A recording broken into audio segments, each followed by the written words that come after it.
volvamos al presente. Aquí ya está con nosotros el ingeniero José Blandón Castillo y sus comentarios nacionales. Cuando usted habla de África y menciona estos grandes nombres de los dirigentes anticolonialistas africanos, de una gran preparación y de una gran entrega a la causa del anticolonialismo, como Lumumba, Nasser, Nkrumah, Mandela, Bembela en Argelia, Cabral, Amílcar Cabral, Biko en Sudáfrica, en fin. Ese movimiento fue la inspiración del movimiento anticolonial en Panamá. Y sobre todo también la guerra de Vietnam, con Ho Chi Minh como dirigente. Bueno, toda la generación de Bandung. Que produjo unos grandes cambios en Nehru. Fíjese ahora dónde estamos. Nosotros estamos en el medio de una gran confrontación global por la insatisfacción general que se produce en los pueblos del mundo. Y fíjense los peligros en que estamos. Nada más le menciono algunas cosas para ahora centrarme en América Latina. Ayer se produjo un ataque de Irán contra Irak. En una base en el norte de Irak. ¿Recuerda que hubo una guerra Irán-Irak? Que Irán ganó. 8 años, medio millón de muertos. Y ganó porque liberó a todos los pilotos. El Ayatollah Khomeini. Los pilotos de la época del Shah. De la época del Shah, de Persa. El Pahlaví. El gran, estuvo aquí exilado. Y además los factores permanentes de la guerra favorecían a Irán. Pero Irán ataca una base, alegando que esa base es una base de operaciones de la Mossad.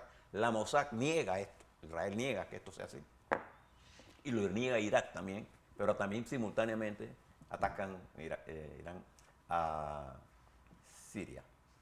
El involucramiento ya no es con el Hezbollah, ya es Irán atacando barcos, los Houthis atacando barcos, lo que quiere decir que la guerra entre Israel y Hamas está en un proceso de ampliación y de generalización. El 25%, casi el 30%, mejor dicho, del tráfico por el canal de Suez ha disminuido, lo que ha atenuado la crisis del canal de Panamá por el agua, porque las empresas se dieron cuenta que utilizando el canal seco de nosotros era mucho más barato y era mucho más práctico y más eficiente. Entonces eso pone mucha responsabilidad en los panameños. Entender esto para poder comprender la importancia que nos dan a nosotros. Y mire esto, porque la guerra de Irak, que entra en el 102 días, entra, fíjense, les doy una cifra aterradora, más de 24.000 muertos, más de 60.000 heridos, no solamente en la Franja de Gaza. 8.000 desaparecidos. Sí. Y hay mayoría muertos de mujeres. Y recuerden que Hamas, que es una organización terrorista, no nos engañemos en eso. Israel es una democracia que, a mi juicio, en este momento no ha entendido bien lo que está ocurriendo en el mundo. Y creo que la guerra se le está yendo más allá de lo que significa esto y está creando grandes problemas a nivel mundial. Pero esta cantidad de gente muerta, y hay gente en el gobierno de Netanyahu que piensa que a los palestinos hay que expulsarlos. Sí. Hay gente. Entonces, tenemos que buscar una solución política. Lo que está pasando en Ucrania, en la medida en que se acelera esta guerra de Israel en Gaza, le da pie también a Putin de seguir bombardeando objetivos civiles, no militares.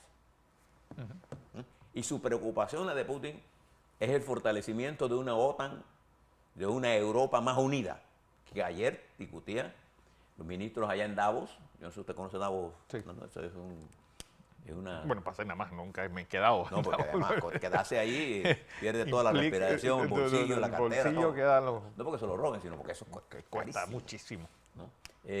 Allá va a hablar Zelensky, y desde allá los ministros de Relaciones Exteriores están discutiendo de Europa apoyar a Ucrania con 50.000 millones de dólares. Entonces, estamos en medio de grandes conflictos que están produciendo grandes tragedias. Lo que está ocurriendo en Gaza es una tragedia, bro. La cantidad de niños sin piernas, sin brazos. El temor de Israel. Ayer un terrorista de esto entró en Jerusalén, atropelló y mató a una anciana.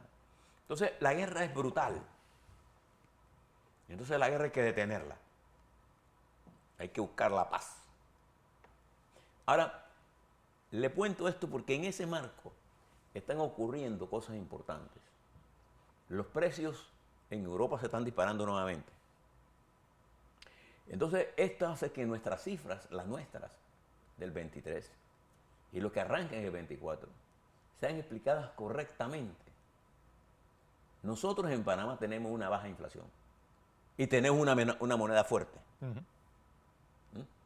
Entonces, ¿qué tenemos que hacer nosotros? Bueno, respaldar a nuestros productores agropecuarios, impedir que nos estén dompeando, nos estén enviando carne congelada para descongelarla aquí y venderla como fresca. Tenemos que proteger a nuestros productores. Nosotros tenemos que proteger a los desempleados y darle empleo. Pero para hacer eso, necesitamos mirar lo que otros países han hecho. ¿Qué hizo Taiwán? ¿Qué hizo Corea del Sur? ¿Qué hizo Singapur? ¿Qué hizo Hong Kong? ¿Qué hizo la República Popular China? Entonces tenemos una situación que tenemos que mirar. Pero están ocurriendo acontecimientos en nuestra región que nos deben hacer meditar lo que está ocurriendo. Voy a comenzar con Guatemala. El presidente en ejercicio ahora, Arévalo, en una carta que le envía a la señora Procuradora General de la Nación, la señora Consuelo Porras, la invita a la presidencia. Opa. Ahora fíjese la nueva correlación de fuerzas que surgió el domingo. Arévalo no tenía mayoría en la Asamblea y quedó con la presidencia de la Asamblea. Porque la presión que pusieron los 23 muchachos de Semilla, porque el muchacho que es presidente de la Asamblea es de 31 años, es un joven, ha cambiado la correlación de fuerzas en la Asamblea. Entonces la señora Porras ahora se enfrenta no solamente a un presidente con minoría en el Congreso, sino con un presidente que acaba de ganar la presidencia y que se ha creado una nueva mayoría. Él le pidió la renuncia a ella. Ella, digamos, por dignidad debería renunciar. Sí. Pero eso no existe en ellos.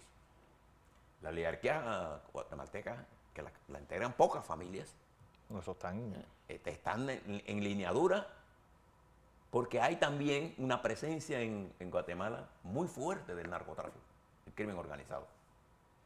Entonces, Arévalo se ha convertido en una fuerza que se ha movido hacia el centro político, lejos de los extremos en que se encuentran las izquierdas. Y usted verá nuestra izquierda folclórica sí. Aquí, usted no lo verá haciendo ninguna crítica contra el desastre que hay en Cuba. Mi solidaridad con el pueblo cubano, pasando hambre.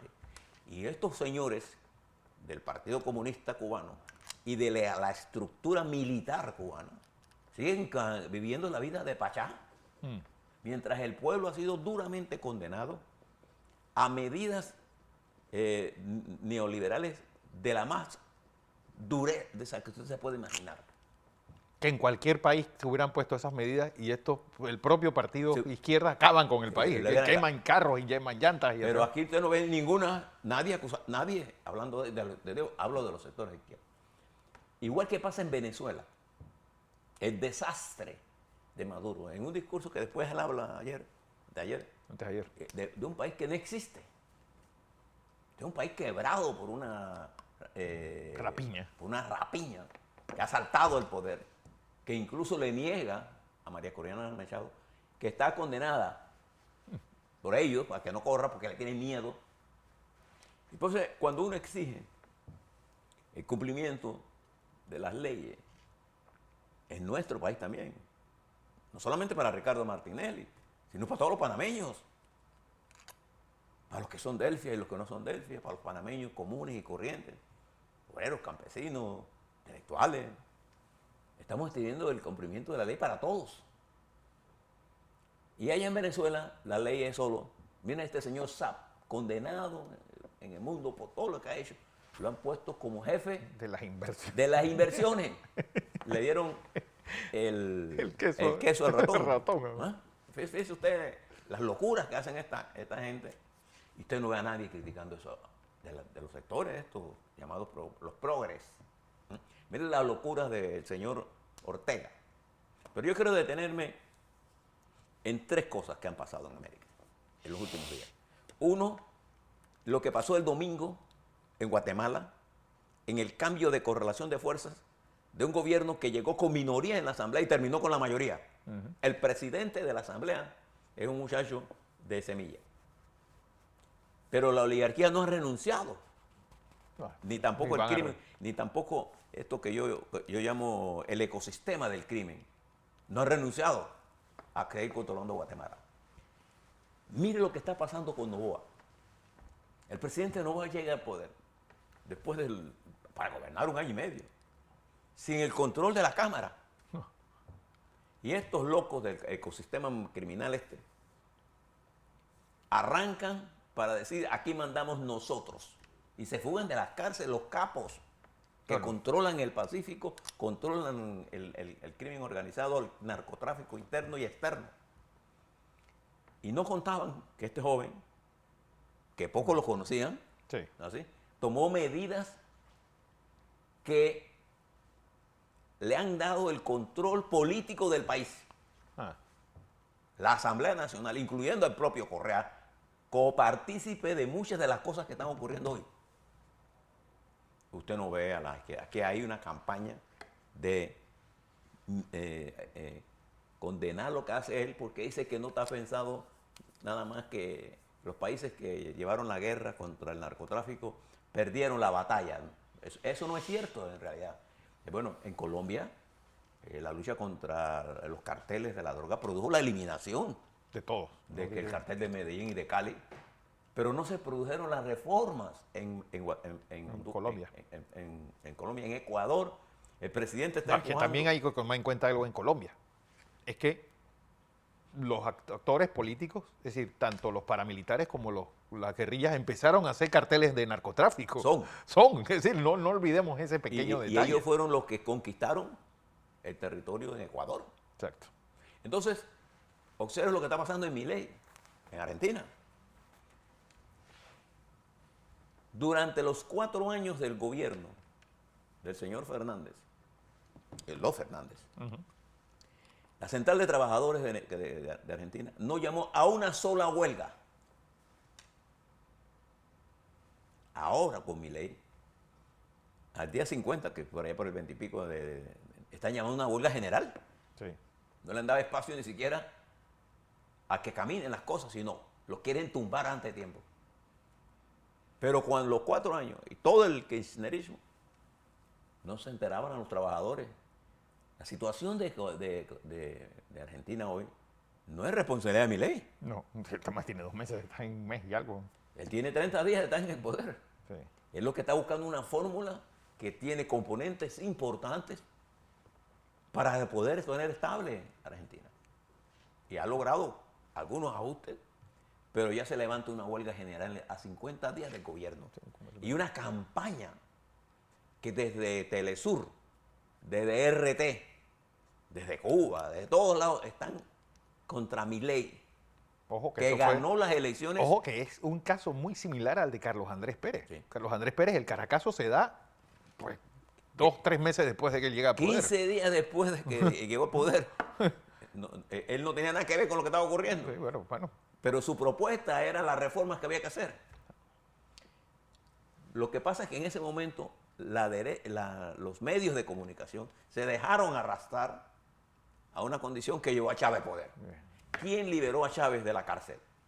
Caldera. Entonces, esta nueva situación y de la nueva estrategia de lo que yo conozco como el ecosistema criminal ha generado una nueva dinámica política en el continente. Así es.